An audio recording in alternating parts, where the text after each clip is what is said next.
यहाँ के जो सैफ पठान है, मायम पार्टी के मुमरा कलवा अध्यक्ष हैं, वो पिछले 5 से 6 दिनों से हो गया वो धरने पर बैठे हैं कब्रिस्तान को लेकर के। कब्रिस्तान जो एमएम वैली में न्यू सुन्नी कब्रिस्तान है, वो कह रहे हैं कि ये कब्रिस्तान को टीएमसी मान्यता दे। हाँ, तो वो धरना कर रहे हैं। तो आपकी पार्टी का क्या स्टैंड है इस पे? देखिए, पार्टी लेवल पर तो मैं नहीं कुछ बोलता। पार्टी के स्टैंड मतलब वो जो काम कर रहे हैं, जिसलिए बैठे हैं, वो एक अच्छा काम है।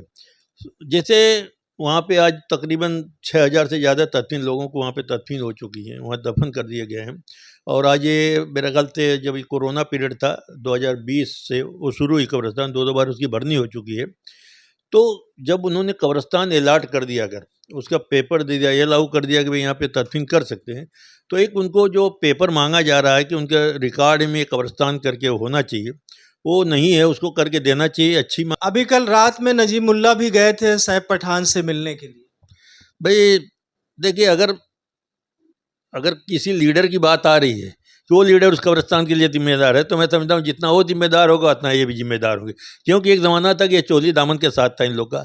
एक साथ बोलते थे गुरु चेले हैं, कोई बोलते थे भाई, बड़े भाई छोटे भाई हैं। तो ऐसे अब जितने काम हुए हैं उस टाइम में, चाहे वो हॉस्पिटल के काम लेके, चाहे कब्रिस्तान के काम लेके, चाहे कोई भी यहाँ काम हुआ हो, चाहे वो अच्छा हुआ बुरा हुआ, टोरेंट का काम हुआ है, टोरेंट भी आया इसी पीरियड में, तो उसमें जितना जिम्मेदार हो नेता, उतने जिम्मेदार भी नेता है। मुबरा वाले अच्छी तरह से जानते हैं। जनतन टाइम्स में आपका स्वागत है। मैं हूं सादिक अली। आज पार्टी के मुमरा कलवा अध्यक्ष मन्नान शेख साहब अभी जो है उत्तर प्रदेश यानी आजमगढ़ जिले से लौटे हैं और आज उनसे बात करने का हमें मौका मिला। तो आज हम कुछ राजनीतिक जो हलचल चल रही है मुमरा के अंदर और जो देश में भी चल रहा है और जो अभी कल इलेक्शन का जो रिजल्ट आया है, इन सभी चीज़ों को लेकर और यहाँ का एक बहुत क्षेत्रीय मुद्दा जो है बहुत हाईलाइट है, वो कब्रिस्तान को लेकर, उस पे भी हम थोड़ी सी इनसे जो है बातचीत करेंगे और जानना चाहेंगे कि इनका पक्ष क्या है। तो हम सबसे पहले जो है कल जो है 2 स्टेट का इलेक्शन हुआ, उसमें जो है बीजेपी ने फिर तीसरी बार रिपीट किया है हरियाणा के अंदर। तो मन्नान साहब, आपका बहुत जो है स्वागत है जनता टाइम्स में। आपने हमको समय दिया। दूसरी चीज़ें हम आपसे ये जानना चाहेंगे कि एग्जिट पोल ने तो आपको यानी कांग्रेस को जो है लैंडस्लाइड विक्ट्री जिसको बोलते हैं, वो दिखाया था एग्जिट पोल ने, लेकिन रिजल्ट आपके हिसाब से नहीं आया। ये बात सही है। सारे एग्जिट पोल जो है ये बता रहे थे कि कांग्रेस की वहाँ जीत हो, बम्पर जीतता था। जीत नहीं बल्कि बम्पर जीत, 60 से ज़्यादा, आउट ऑफ 90 सीट में से 60 से ज़्यादा सीटें बता रहे थे। Landslide victory. हाँ, एकदम जो आप बता रहे हैं कि एकदम वो था। लेकिन और ये बीजेपी वाले भी लोग मान रहे थे, सारे लोगों को पता था कि वो कांग्रेस की वो सरकार आएगी। लेकिन रातों रात क्या हो गया खेला कि वो समझ में नहीं आता। हालांकि उस पर जनतंत्र है, जमहूरियत है, लेकिन ये कहते हुए थोड़ा सा अच्छा नहीं लगता कि एक तरह से जैसे जमहूरियत का गला घोटा गया। आज किसी भी, कोई भी हरियाणा वासी हो, देशवासी हो, किसी के दिल में बात नहीं बैठती कि अब बीजेपी जीत गई। आज भी लगता है कि नहीं, कहीं ना कहीं गड़बड़ है, कहीं ना कहीं गड़बड़ है। अब जैसे कांग्रेस वाले बता रहे थे कि वहाँ कुछ मशीनें थीं। अब जाहिर सी बात है, इलेक्शन हुआ 4 या 5 तारीख हुआ था। 5 ही दिन में जाहिर सी बात थोड़ा सा बैटरी डाउन होना चाहिए। तो कुछ तो 60-70% थी और कुछ बैटरियाँ, ज़्यादातर जो मशीनें थी उनकी 90% बता रहे थे। तो 90% तो होना इम्पॉसिबल है। 5 ही दिन में कम तो होना चाहिए था। कभी कभी क्या चोरी होती है, चोरी करने में सारे लोग चोरी नहीं कर पाते, कहीं ना कहीं पकड़ में आता है। और उसी में ऐसा हुआ कि उसी में बीजेपी की जीत हुई। कल हमने देखा सुबह 9:15 9:30 बजे मॉर्निंग दोपहर तक कांग्रेस वाले जलेबी खा रहे हैं, जलेबी बांट रहे हैं उनके यहाँ। अरे यहाँ तक कि बग्घी वगैरह मंगा लिए थे, वो डांस करने वाले और बाजा वाजा की सबकी तैयारी हो गई थी। लेकिन दोपहर के बाद से ऐसा पासा पलटी हुआ कि सारे लोग दंग रह गए। तो एक चीज़ है कि इसमें थोड़ा सा कांग्रेस का अहंकार भी है, ओवर कॉन्फिडेंस में गई। कभी हमारे देखिए बीच में इलेक्शन हुआ था, हमारे राष्ट्रीय अध्यक्ष माननीय अखिलेश यादव जी ने कार्यकर्ताओं से कहा था कि आप डटे रहो, हटना नहीं, एकदम से एकदम डटे रहो, नहीं तो उसमें भी ये लोग गोलमाल करते थे। और यहाँ पे ये लोग लगता है हमको कि कहीं ना कहीं गोलमाल हुआ है। लेकिन जो कुछ हुआ अच्छा नहीं हुआ, जनता के लिए, जमहूरियत के लिए अच्छा नहीं हुआ। नहीं, जैसे कि सुबह तक तो था 72 तक कांग्रेस को दिखाया गया, शायद पोस्टल बैलेट था या शुरुआती रुझान थे। रुझान में तो बहुत आगे थे, लेकिन उसके बाद 10 बजे तक होते होते 9:30 पौने 10 तक रिजल्ट पलटने लगा। दूसरी चीज़ है, आप ये नहीं मानते कि वहाँ शायद अलायंस नहीं था? नहीं, बिल्कुल अलायंस अगर होता, देखिए एक अहिरवाल एक बेल्ट है जहाँ से 11 सीटें हैं, उसमें यादव समाज के लोग ज़्यादा हैं। और हमारी समाजवादी पार्टी ने कहा था, माननीय अखिलेश जी ने कहा था कि हम वहाँ पे अपना कैंडिडेट उतारेंगे, लेकिन हमको लगता है कि कहीं कांग्रेस से उनको वो नहीं मिला और वो नहीं चाहते थे कि बीजेपी जीते, नहीं तो अपना कैंडिडेट खड़ा कर सकते थे। ये लोगों ने एक तो हमको सीट नहीं दिया, समाजवादी पार्टी को भी नहीं दिया, आप आम आदमी पार्टी को भी नहीं दिया, लेकिन इन लोगों को कम से कम नहीं सीट दिए थे तो हमारे राष्ट्रीय अध्यक्ष मतलब अखिलेश यादव जी को अगर यादव बेल्ट में बुला करके एक आध वहाँ पे मीटिंग कराए थे तो शायद ये रिजल्ट इससे अलग होता था। लेकिन ओवर कॉन्फिडेंस में इन्होंने किसी को नहीं बुलाया, ना आप वाले को पूछा, ना हमारे समाजवादी अलायंस के किसी पार्टनर को इन्होंने वहाँ पे बुलाया। यानी इनको जो इनकी अपनी इंटरनल रिपोर्ट होगी कि हम अकेले जीत रहे हैं, शायद इसीलिए नहीं पूछे हो। हाँ, वही तो बोला, ओवर कॉन्फिडेंस में थे। और ओवर कॉन्फिडेंस का मतलब ये हो गया कि वहाँ शैलजा जी और इंद्र हुड्डा जी में आपस में बन नहीं थी रही थी। वहाँ आज ये भी चल रहा है कि अंदर अंदर ये लोगों ने जो है ऐसा किया कि वो सोच रहे हैं कि उनके ज़्यादा न जीते कैंडिडेट, सोचेंगे उनके नहीं ज़्यादा थे। तो देखिए कम से कम ये तो बड़ी बुरी बात है। पार्टी के लिए आदमी को अपना खुद का जो है फ़ायदा नहीं सोचना चाहिए, पार्टी का फ़ायदा सर्वोपरि है। पार्टी अगर अच्छी रहेगी, पार्टी हाइप रहेगी तो भले मैं नीचे रहूँगा तो भी मेरा मान-सम्मान रहेगा। लेकिन अगर पार्टी नीचे चली जाएगी, आज चीफ मिनिस्टर अगर कोई भी होता, तो कांग्रेस के लोगों का वहाँ मान-सम्मान बढ़ता, एक कार्यकर्ता का मान-सम्मान बढ़ता। लेकिन ये हुआ कि वो चीफ मिनिस्टर न बने, ये चीफ मिनिस्टर न बने, करने में सब ये भी एक एक चीज़ें छन करके आ रही हैं कि उसमें अंदर गाँठ ये भी हुआ है। दूसरी चीज़ें मन्नान साहब, हम आपसे ये भी जानना चाहेंगे कि अभी आपके राष्ट्रीय अध्यक्ष, ऐसी सूचनाएं मिल रही हैं कि आपके राष्ट्रीय अध्यक्ष अखिलेश यादव जी जो है महाराष्ट्र का दौरा करने वाले हैं। शायद वो 18 तारीख को नासिक आएंगे और नासिक से मालेगांव में एक मीटिंग लेने की जो है सूचना मिली है, और धुलिया में। तो आप लोग भी क्या चुनावी मूड में एकदम आ चुके हैं क्या महाराष्ट्र में? हमारे प्रांतीय अध्यक्ष माननीय वसीम आज़मी साहब फ्रॉम बिगनिंग फर्स्ट डे, जब से इलेक्शन हुआ है इसका अपना लोकसभा का, तब से वो चुनावी मूड में हैं और ज़्यादा से ज़्यादा दौरा कर रहे हैं। आप देखिए बम्बई से लेकर के मुंबई से पूरा महाराष्ट्र का दौरा कर रहे हैं, धुले जा रहे हैं, पूना जा रहे हैं, मालेगांव जा रहे हैं। और इसी बेस पे आज उनके साथ में एक बहुत बड़ी भीड़, बहुत बड़ा वोटर्स जो है आज जमा हो रहा है। कहीं भी मीटिंग होती है वो आसिम आजमी साहब की, तो वहाँ पे आज देखिए तो हज़ारों की तादाद में लोग जमा होते हैं। तो हम लोग हमारे अध्यक्ष के उसमें हमारे नेता के नेतृत्व में हम लोग का भी हौसला पूरा बुलंद है और हम चाहते हैं कि ज़्यादा से ज़्यादा सीटें समाजवादी पार्टी की महाराष्ट्र में आवे। और हमें पूरी उम्मीद भी है, हम पूरी उम्मीद भी है महाराष्ट्र से। महाराष्ट्र की ऐसी ज़मीन है, यहाँ पे सबको जो है एक तरह से वो मिलता है, प्यार मोहब्बत देती है। यहाँ पे महाराष्ट्र जैसा तो मैं समझता हूँ कहीं भी नहीं है। और हमें उम्मीद है कि हमारी कम से कम अगर इंडिया अलायंस, पहले तो बात है कि हमारे नेता माननीय अखिलेश जी, माननीय वासिम आज़मी साहब अभी भी आए उस दिन बोले कि इंडिया हम जो है अलायंस में रहेंगे। लेकिन इनके अहंकार कांग्रेस का, अगर अहंकार नहीं टूटेगा और अगर हमको नहीं मान सम्मान मिलेगा समाजवादी को, तो ज़ाहिर सी बात है कि हमको अकेले उतरना पड़ेगा। और धूले मालेगांव आपको बता दूं, मालेगांव में वो थे अपना पुराने जनता दल के निहाल साहब की पार्टी जो थी जनता दल, पूरी की पूरी जो है समाजवादी में विलय हो गई है वसीम आज़मी साहब के नेतृत्व में। तो वहाँ पे समाज उसके जनता दल के पुराने लोग जो हैं आज समाजवादी में हैं, वहाँ से लोग लड़ने वाले हैं, मालेगांव, धूलिया। तो हमारे नेता की जिम्मेदारी बनती है कि वहाँ से उनको सीट दी जावे।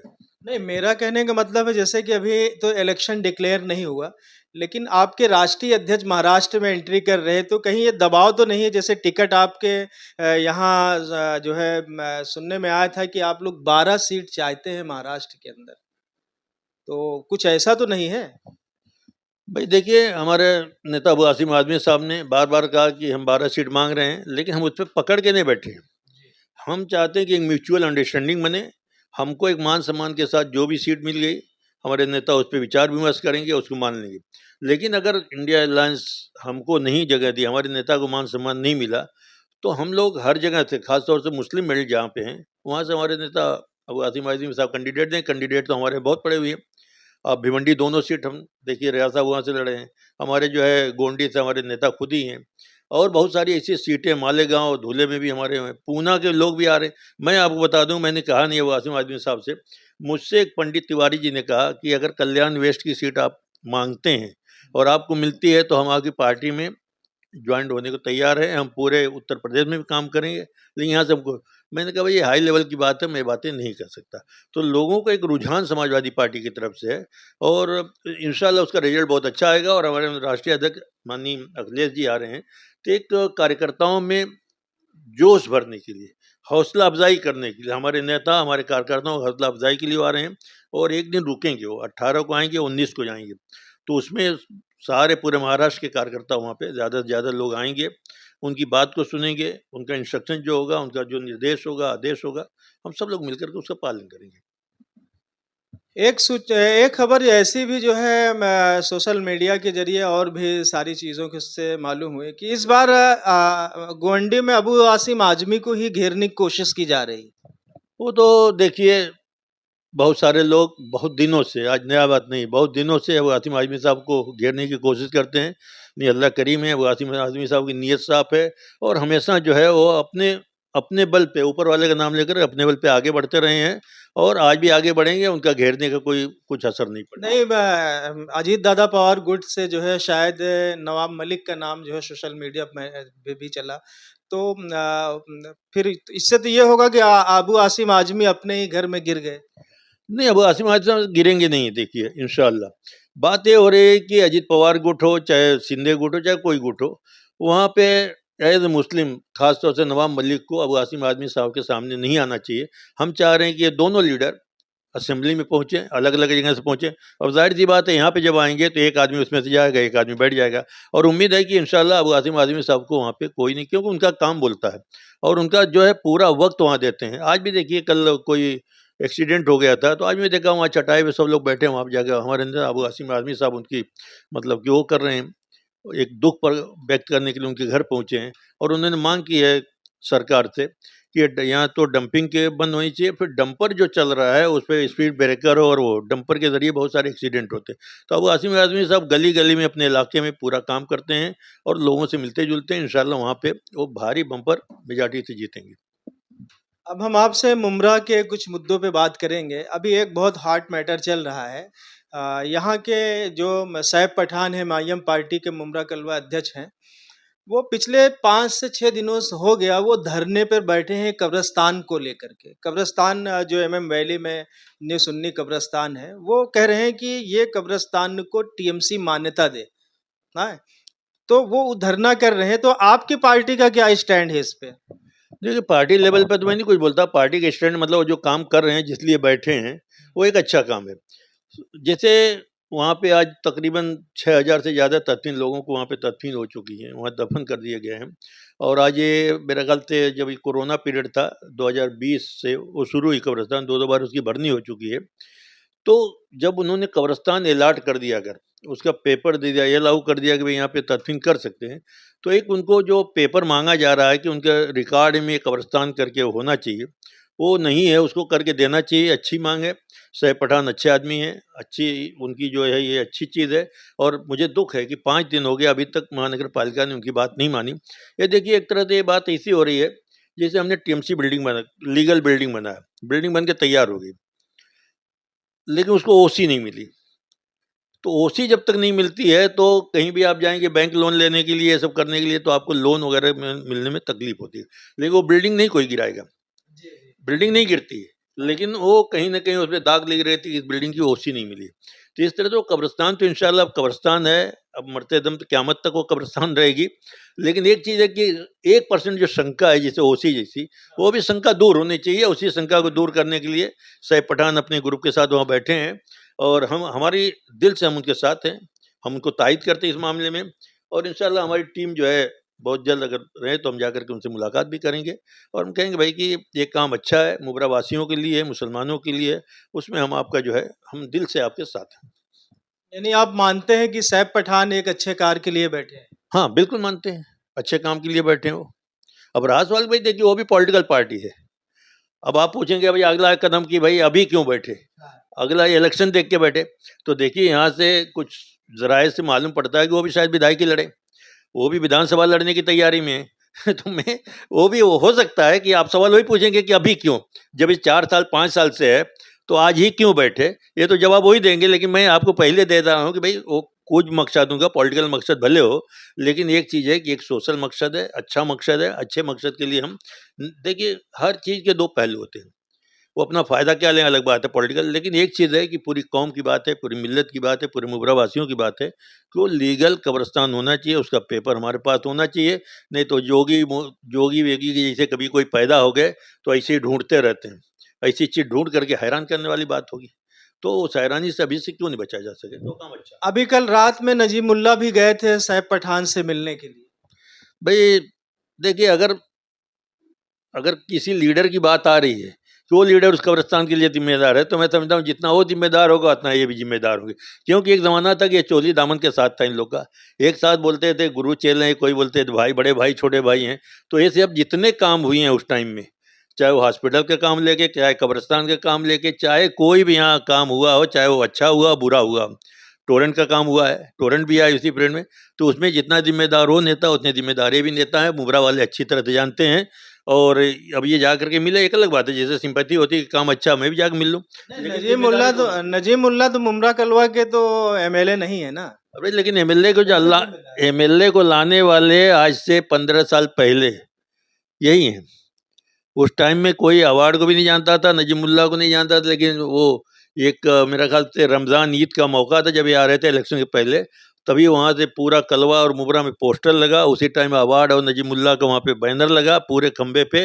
और उसके बाद इलेक्शन लड़े और उसमें आगे आगे चलते थे मुल्ला, नजीब मुल्ला आगे चलते थे और जितेंद्र अवार्ड पीछे चलते थे। और इनकी जीत भी उस टाइम में राजन कीने जो है अच्छी फाइट किए थे कलवा से और लीड लेके आए थे 15,000 की, लेकिन अपने इलाके में आकर वो लीड पूरी हो गई और इधर आकर के वो 15-20 हज़ार वोट से हार गए। तो उस टाइम जिताने में, अवार्ड को जिताने में, अवार्ड को था यहाँ मुबरा लाने में पूरा हाथ नजीमुल्ला जी का था। अभी जैसे मन्नान भाई जो है आप देख रहे हैं कि नजीमुल्ला जो है अजीत दादा पवार गुट में है, यानी घड़ी के साथ, और पूरी ताकत से वो मुमरा में यानी प्रचार प्रसार में अपने लगे हो, तो आप उनको चुनौती मानते हैं क्या? देखिए अभी मैंने कह रहा था कि हरियाणा में जैसे ओवर कॉन्फिडेंस में कांग्रेस चली गई। तो देखिए पॉलिटिक्स में जो है ना, राजनीति में चुनौती मान के ही चलने भलाई है। चुनौती मानेंगे तो मेहनत की, अगर चुनौती नहीं मानेंगे तो घर बैठ जाएंगे, पता चला कि वो खरगोश और कछुए जैसा हो जाएगा कि कछुआ क्या आएगा मैं तो एक दिन में दौड़ लूंगा। तो ये सब चुनौती तो लेके चलना चाहिए, लेकिन मैं बहुत बड़ी चुनौती नहीं मानता हूँ।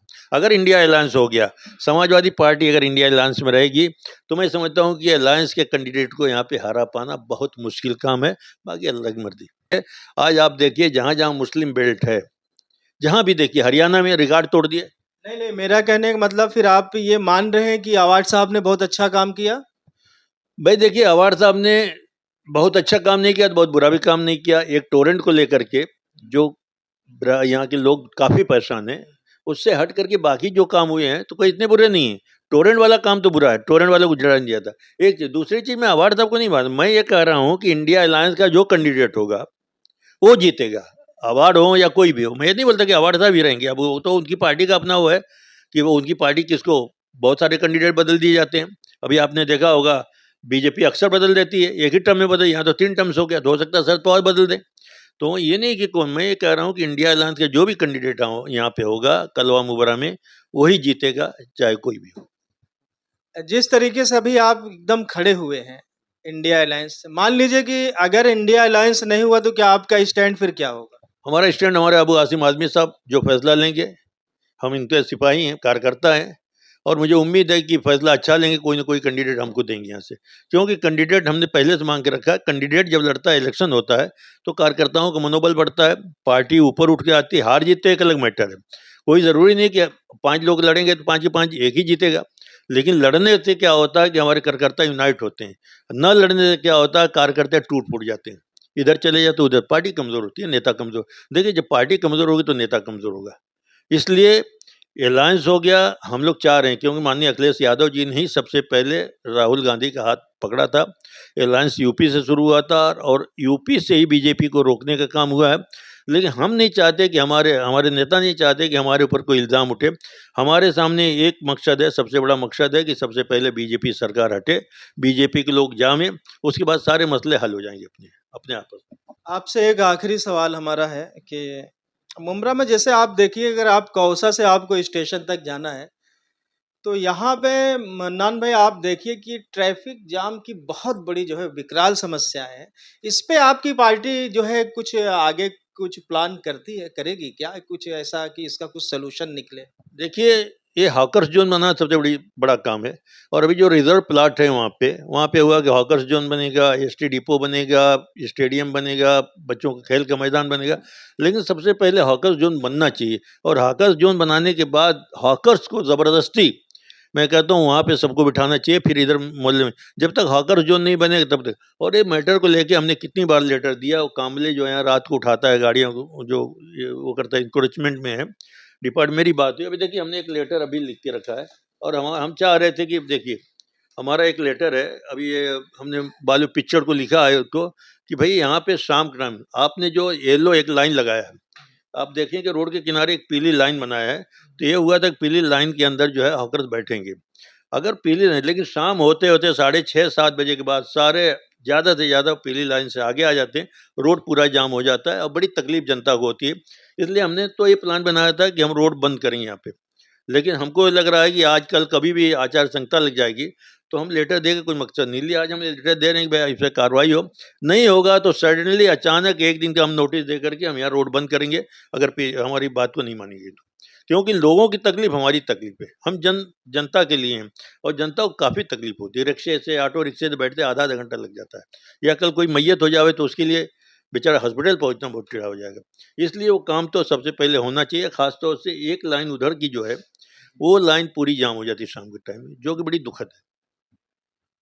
ये थे समाजवादी पार्टी मुमरा कलवा अध्यक्ष मन्नान शेख साहब, और इन्होंने बड़ी बेबाकी से जो है हमारे सवालों का जवाब दिया, और लोकल मुद्दे पर भी और राष्ट्रीय मुद्दे पर भी। तो इन्होंने, इनका मेन मकसद ये है कि जो हमारा इंडिया अलायंस है, इंडिया अलायंस जो हमारा है, वो जो तय करेगा, और जो हमारे राष्ट्र प्रांतीय अध्यक्ष अबू आसिम आजमी साहब जो तय करेंगे, वो हम लोगों को मान्य होगा। और हमारा मकसद है बीजेपी को जो है रोकना। तो आप देखते रहिए जनतन टाइम्स, और हमारे चैनल को सब्सक्राइब करें।